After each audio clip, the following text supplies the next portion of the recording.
Hi guys, welcome to another episode of the H Talks, comics, sports and wrestling. Let's get straight into the second topic of the day. This is my second video. It's going to be free of the day for you guys to enjoy. I'm not sure when the next one's going to be, sometime tonight. Could be very late because I think it's going to be a long one. I've wrote a page of notes and it's all about All Elite Wrestling Fight for the Fallen. And I'm aware why I said fight, like a weird accent, that wasn't on purpose. But anyways, this is about Amir Khan, Billy Dib, Amir Khan and Daniel Dubois. Let's start with Amir Khan first. Amir Khan demolished Billy Dib in 4 rounds. Probably could have done it earlier if he really wanted to. He put the pressure on him in the 4th round. I think was it in Riyadh or was it in Jeddah? I'm going to say it was in Jeddah, in Saudi Arabia. You can literally watch the whole fight on YouTube. A lot of guys posted it up. I didn't watch it live, so I watched it afterward. He won with, I believe, was it a cross left hook combination? I think it was a cross left hook combination. It was definitely left hook that ended it anyway. And he sent Billy Dib flying. Billy Dib's a 2-weight world champion at, I believe, featherweight. And this fight was either at light welterweight or welterweight. I think it was light, if I'm correct. Either way, he was about 2-3 weight classes above what Billy Dib should have been fighting at. Billy Dib stepped in last minute, replacing Goyat, the young Indian legend. I do not say that facetiously because India don't have many boxers, so you've got to give him a bit of respect, I think. But obviously he had to pull out, he had a car crash. All respects to him, and hopefully he comes back soon. That fight would have also been a quick battering. This fight was just about 1 million, and by millions I mean 7. Amir Khan received £7 million for this fight. Yeah, you can't really say much about it, really. It was more for his bank balance and his legacy. And do you know what? I think that's fair enough. He beat Zab Judah basically in his prime, maybe a little bit out of it. He beat Maidana definitely in his prime. He actually beat Maidana much more convincingly than Floyd Mayweather did, and Floyd fought him twice. So as much as a lot of people hate Khan because his chin hasn't been proven to be resistant, he's shown to actually not be able to withstand much pressure at all. Let's be honest, let's be fair to the guy. But that being said, in his prime, his hand speed was second to none in the British ranks. Honestly, like, he was a technical boxer, good movement, and he did have good footwork. The only problem is, instead of using his good footwork and amateur pedigree, he used to get in wars, put his hands down, and take you on the chin. And after the Prescott knockout, you would have thought become a fully defensive fighter, never go into a war again. He got into a war against Danny Garcia, get KO'd, got into, not a war really, but got caught by Canelo, and then obviously Terence and that dodgy everything, whether quitting or not, low blows, and let's not get into that. But at the end of the day, this fight, he's more for his legacy. And let's not forget, guys, he beat Paul Malignaggi when he's a good fighter. He beat unbeaten Irishman Paul McCloskey, who was unbeaten. If people forget this, Paul McCloskey was a name, and he was actually doing things. He was pulling up trees. So let's put some respect on Paul McCloskey's name. I know a lot of Irish guys. My best friend's actually half Irish, and Paul McCloskey is a good fighter. I'm not saying that because he's Irish either. He's a proper good fighter. So I think we should give him a bit of respect as well. He beat Graham Earl, who's in Bedfordshire from Luton. So respect for Graham Earl. So yeah, Amir Khan's beat some good guys, man. I know there's a lot of stuff in the media. The narrative is, he's washed up now and stuff. At the end of the day, you can't really call him washed up. Is he fighting at the elite level? No. Do I still think he'll smash everyone in the British level, including Liam Smith, quite easily? Yeah, 100%. Do I think that Kell Brook could give him a good fight, and Kell Brook could probably beat him? Most likely. But it'd be a good fight. Probably would be odds at 50-50, wouldn't it? Let's see what happens. But here's what I think Khan will do next. He's called that Manny Pacquiao. Pacquiao would love a payday. Khan got 7 million to fight a guy called Billy Dib. Imagine how much he's going to get to fight a Manny Pacquiao, a Pac-Man at Saudi Arabia. At least 10, 15 mil. Pacquiao will probably get 15-20 mil to fight Amir Khan. They both fancy it. They used to have wars in sparring at the Wild Card gym under Freddie Roach when they used to train together. They've got the Alex Ariza connection back. Alex Ariza had a acrimonious split with Freddie, so I think that would make perfection and it would make perfect sense. Yeah, I should have said that first, shouldn't I? Perfect sense. But no, I'm up for that. Manny Pacquiao and Khan. I know a lot of people say, oh, is he ducking Kell? Look, guys, let's be honest. Kell fought Golovkin, got completely outclassed and smashed. Kell beat Poirier in an extremely close fight, which could have gone both ways. I'm trying to think. He beat Carson Jones in a close fight. He beat guys like Frankie Gavin after he was a champion. He beat guys like Matthew Hatton. So their pedigree is not even close on terms of on paper. Let's be fair. I think I am missing one. Oh yeah, Errol Spence. Errol Spence completely battered and dominated Brook towards the later rounds. Obviously, he might have lost a couple of rounds early, but I've rewatched that fight about 3-4 times.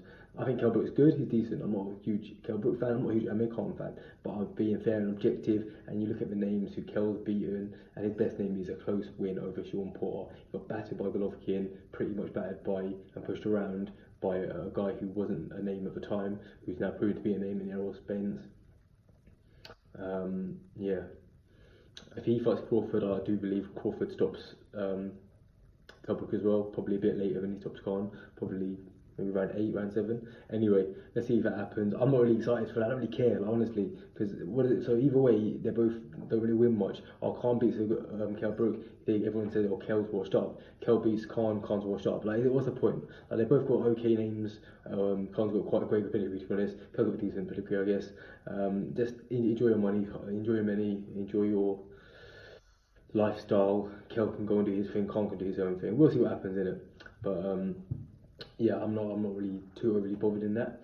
But the next fight, let's talk about Daniel Dubois. If you go and look into my archives, about 2 months ago, I predicted Daniel Dubois by devastating KO. I said round 4. I said that I knew he'd make Gorman exchange with him. Gorman would think his chin stronger than he is. Gorman would think he's like his cousin Tyson Fury, but he's not. There's only one Tyson Fury as the chance goes, and it's actually a factual observation.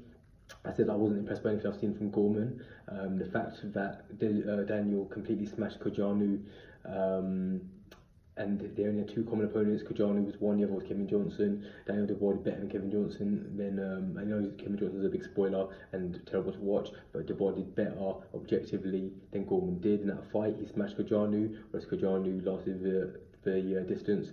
With Gorman, just things like that, I wasn't overly impressed with Gorman. I think the fact that his heritage and he's related to Fury definitely helped him. He's a decent, okay looking fighter. I don't think Gorman will win the title, and if you watch my video, he says that someone jumping on a bandwagon. It's not someone kicking him out when he's down. This is what I said beforehand.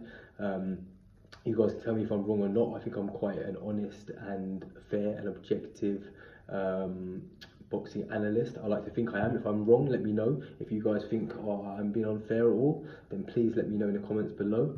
Nathan Gorman can come back and he can definitely win a British title one day. He didn't on this occasion. Do I think he'll become a world champion? I doubt it, just because the level right now is so good, especially in the heavyweight division. Like, you got to think, let alone the top guys, let alone the Deontay Wilder, let alone the Dillian White, the AJ, the Ruiz, and of course Tyson Fury.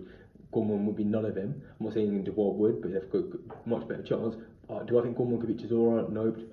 Filip Hrgovic? Nope. Usyk? Nope. Brian Jennings? Nope. Joyce? Middling chance. So that's what you got to base it on. Will Gorman win a British title? Like I said, I reckon he will. Will he win the and European title? Yeah, possibly. He could beat Caballero, maybe, possibly. Even then, I wouldn't bet on Gorman to beat Caballero, maybe. But anyway, unlucky for Gorman. He just had a baby though, so that's all right. You'd rather have a great time in your personal life and have a baby than at the end of the day even win a title. I guess if you had to choose, I'm not saying that it was a choice. It obviously wasn't. But I'm saying on the plus side, he had a baby. Fair play. I'm sure he'll make a good dad. He seems like a very amiable and nice gentleman. Anyway, off Gorman onto Dubois. So it's on to bigger and better things. He's won the British title, and also if you guys watch the Brian Jennings versus Joe Joyce fight, I'm not going to speak on it in depth, but let's be quick. I personally think Jennings won that by a good few rounds. I also think that Joyce should have had a point deducted. I think Joyce was just, I don't know, I think it'd be, I don't know, it sounds bad, I don't want to rip into anyone, but he was just slow as molasses, as my old commentating idol Jim Ross would say. Yeah, he was slow as molasses. He was very slow. It was like he was doing the robot in the, what do you call it, quicksand. Doing the robot in quicksand. He was very slow. Jab wasn't really existent. Didn't throw enough punches. I know Jennings didn't either, but didn't have great output. But Jennings landed more. He was more accurate.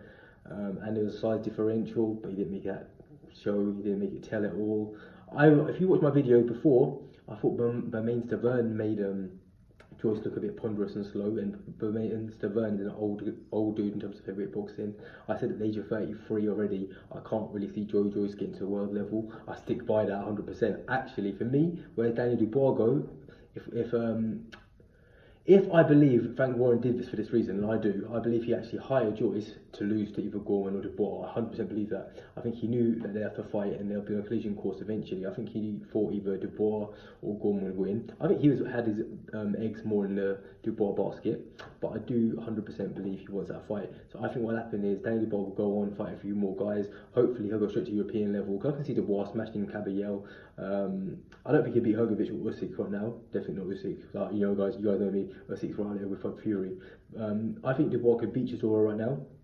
I think he could beat Chisora. I think he could beat Price. I think he could beat Allen. I think he could beat Caballel. They're the kind of fighters he should be fighting. If you want, Cash Ali's got a name now. I don't think he's signed to Matchroom. I might be wrong. He might be. I think he's a free agent. Smash up Cash Ali. I know it's probably a step down from Gorman, but it's a name. People want to see him get beaten after being a disgrace and biting into David Price. So why not? That'd be a good fight.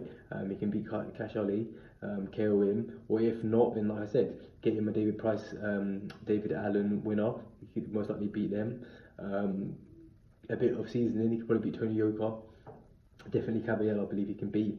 Chisora, I think he can beat. The only people I won't put him in right now is obviously the top guys.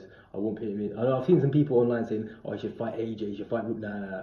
Don't keep him away from Ruiz. Keep him away from AJ. Keep him away from Dillian White, and keep him away from Wilder and Fury. They're the 5 he shouldn't fight. And then after that, I'll say Usyk as well and Hrgovic. That's for 7. 7 fighters, I'll say he shouldn't fight. But everyone else, Brian Jennings, I think he'd do alright against him. He's shown to have good chin. His jab was really, really good. In fact, I'll say it's exceptional last night. He's getting better. His footwork's getting better. He's not looking ponderous. He's not looking as slow. A lot of people compare him to AJ. They're not really the same, except that they're big black guys who box. But there isn't like a load of similarities, because while AJ has basically boxed the same style for 4 or 5 years, and people say, "Oh, he got much better." Yeah, he got better since the Dillian White fight. But if you look at his amateur background to now, look at his technical boxing, his footwork, if anything's regressed AJ's. Whereas Daniel Dubois seems to get better every single fight. I'm not saying he's going to be the world's greatest champion or undisputed champion or whatever, but the heavyweight division is fractured right now. I believe it will stay fractured.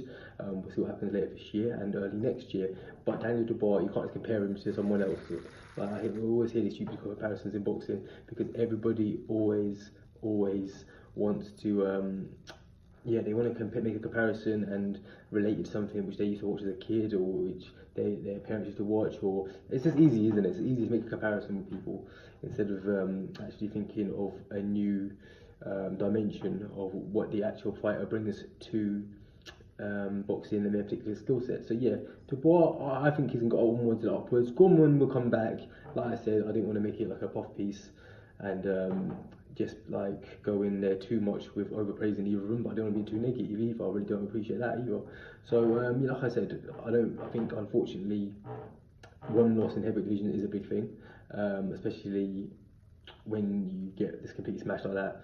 I don't know, we'll see what happens. Like I said, Gorman probably can get British title, maybe European. Daniel Dubois 100% get European, and he will probably win a world title before he retires. And like I said, apart from 7-8 guys, the rest of the division is a good top 50, isn't there?